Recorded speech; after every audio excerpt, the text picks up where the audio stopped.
Bannassayansi bazudde ensi ezisukka mu 4,000 eziriko obulamu obulanga ku zino ensi 24 bagamba nti zo nsuffu ddala nga zikira ne Ssengendo nsi kwe tuli kubanga waliyo obulamu bwennyini. Tuli ku CBS FM UG omukutu guno omutongole ogwa Chabasa Fama Radio Buganda munaffe nkwanirizaako nnyo era nkwebaza okutugoberera ku mitimbagano gyaffe gyonna emirala. Webalire ddala tojjangooko sirima kwongera kukubiriza munaffe okusubscribinga bw'atanaba kusubscribinga era nkusaba bw'omala okusubscribinga okonene mu kadaako akali wansi awo kasobole okutemyako buli lwe tubaako kye tutaddeyo tusobole okutambulira wamu ng'onyumirwa empeereza yaffe. Ate gwe munaffe agabanako n'omulala ku programu zaffe njagala okugamba ti ekyo ky'okola kya nsusso.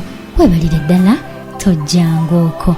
Nze Emi April Nakawombe mu programu yaffe eno vumbula ne Chabasa era nga watali kumala budde tutandise bwe tuti. Newankubadde ng'ebbanga ddene bangi ku ffe twali tumanye nti obulamu buli ku Ssengendo nsi kokka wabula si bwe kiri. Kino kyali bwe kityo kubanga tekinologiya yali tannajja anoonyereza ensi endala wabula kati mu kaseera kano ku mulembe gwa digito mu nsi gye tulimu okunoonyereza ne tekinologiya kweyongedde era lyabadde teriri busa. Bannassayansi ne bagwa ku nsi endala omwana w'omuntu gy'asobola okuwangaalira n'abeera n'obulamu obusuffu.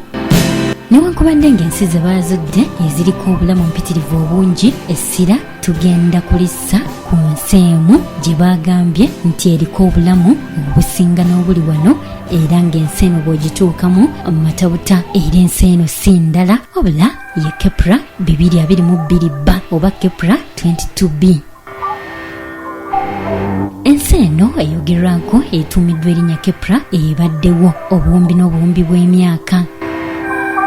Okusinziira ku bannassayansi bagamba nti ensi eno efaananira ddala ne Ssengendo nsi kwe tuli wabula nga yo ngazi era nnene ddala ng'ekubisaamu ensi kwe tuli obunene emirundi 2 mirambirira.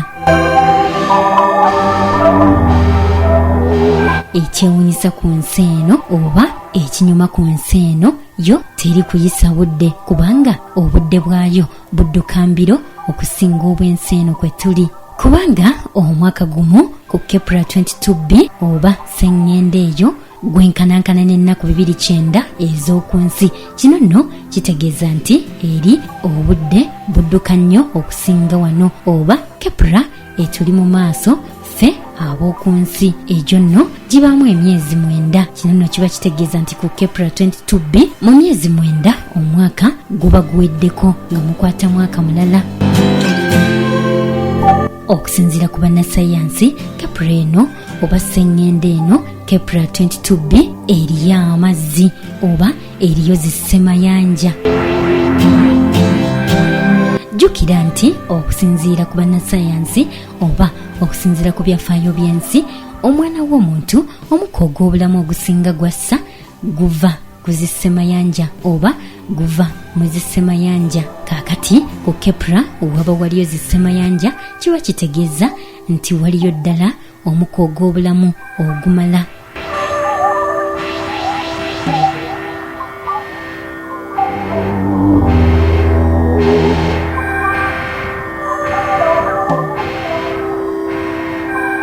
Okusinziira ku bannassayansi singa Kepler eno ebadde mu muyungagano guno ogwa solar system yandibadde wakati w'ensi ne Venus era ng'eriraanye enjuba.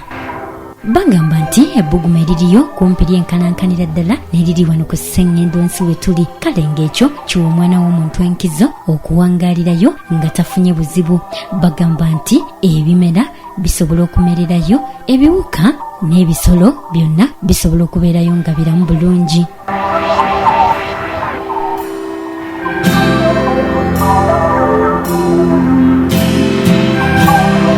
Bingi nnyo ebyokumanya ebikwata ku nsi eno wabula lindirira bannassayansi bali mu kaweefube okututuusaako amawulire gonna ge bagenda mu maaso n'okuzuula ku nsi zino endala ezitali Ssengendo nsi. Oba oliawo mwana w'omuntu anaafuna obuweerero n'abaako gy'agenda ku nsi endala ezitabeerwangako.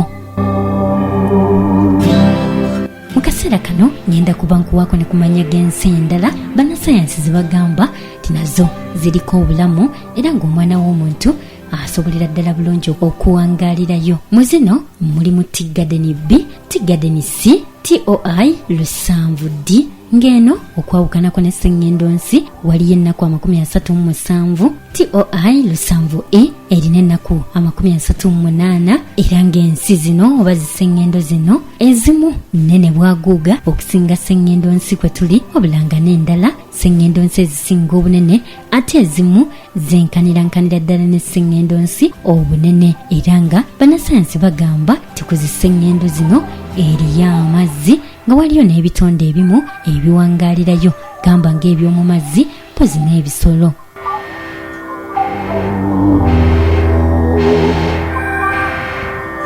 Kujjeko Ssengendo ezo waliwo ne zino endala okuli KOI 515.01, KOI 310.01, Kepler 186F ne Kepler 62E, Kepler 62F, Super Earth nga nno kw'otadde ne Ssengendo endala nga bwe twazigambye nti baazudde ezisukka mu 4,000.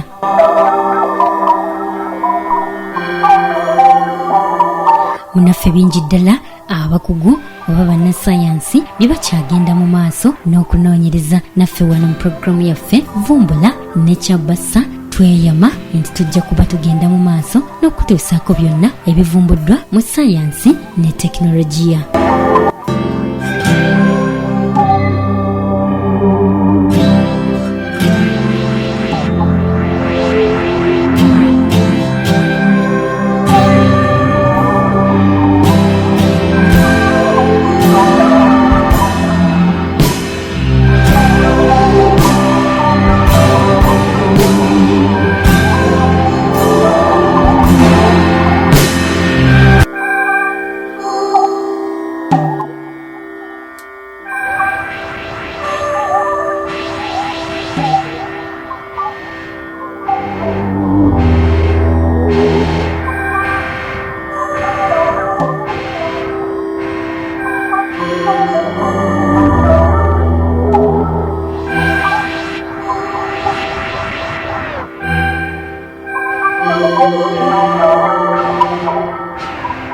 Nkwebaza nnyo okwekumira ku CBS FM UG n'otugoberera ku mitimbagano gyaffe gyonna emirala.